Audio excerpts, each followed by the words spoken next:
அரசு ஊழியர்கள், கம்யூனிஸ்ட் கட்சிகள், சிஐடியு போன்ற தொழில் எப்படியாவது ஏதோ பண்ணலாம் வாழ்நாளிலேயே நமக்கு எந்தவித பலனும் வாங்கி தரும். நம்ம கிட்டத்தட்ட எல்லாரையும் நம்புறோம். சிபிஎம் காரரை நம்புறோம், சிபிஐ காரரை நம்புறோம், சிஐடியு காரரை நம்புறோம், அரசு ஊழியர் சங்கத்தை நம்புறோம், அரசாங்கத்தை நம்புறோம், ஓட்டு போட்டோம்.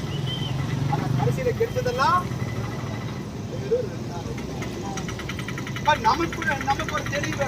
நானே பேசுறேன், அரசு ஊழியர்கள் நல்ல சம்பளம் வாங்குறாங்க, பென்ஷன் இருக்கு, அவங்க வழியில் இருந்தவங்க வர தேர்ந்தெடுத்து இப்ப நம்மளோட இருக்க சகோதர சகோதரிகளுக்கு ஓரளவுக்கு சம்பளம், ஓரளவுக்கு மானிய தொகை, ஆளுக்கு 2-3 போய் போட்டு நான் இருக்கிற வர்றேன், நான் பண்ணி தரேன்றான். இனிமேல் யாரையும் நானும் அமைப்பாளர், நீங்க 6 வருஷம் 7 வருஷம் 8 வருஷம் இப்படி ஆயிப்போச்சு. கிட்டத்தட்ட நம்ம மாவட்டத்தில் 8 வருஷமா ரிட்டையர்ட் ஆன இடத்துல காலிப்படியிடத்துல அரசாங்கம் நிரப்பப்பட இல்லை. அதுல 60% வேகன்சி நம்ம கிருஷ்ணகிரி மாவட்டத்தில் மட்டும் இருக்கு. அந்த 60% ஊழியருடைய காசை 98 இருக்கக்கூடிய ஒரு லட்ச காசை நமக்கு என்ன பண்ணி இருந்திருக்கிறோம்? இது அரசாங்கத்துக்கு எந்த விதத்திலும் காசு. நாம சின்ன பைசா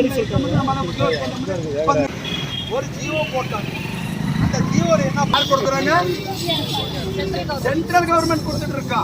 அப்ப கிட்டத்தட்ட நாம் பணியாற்றிய அந்த காலத்தில்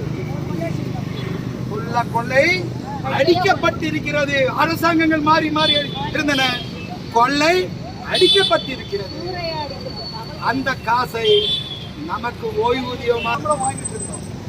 ஒரு நாள் ஜெயலலிதா அம்மையார் உயிரோடு இருக்க காலத்தில் ஒரு போராட்டத்தில் அவங்க ஒரு பஞ்சாயத்து 4 பேர் 2 பேர் ஒரு பெரிய போராட்டம் யார் ஞாபகம்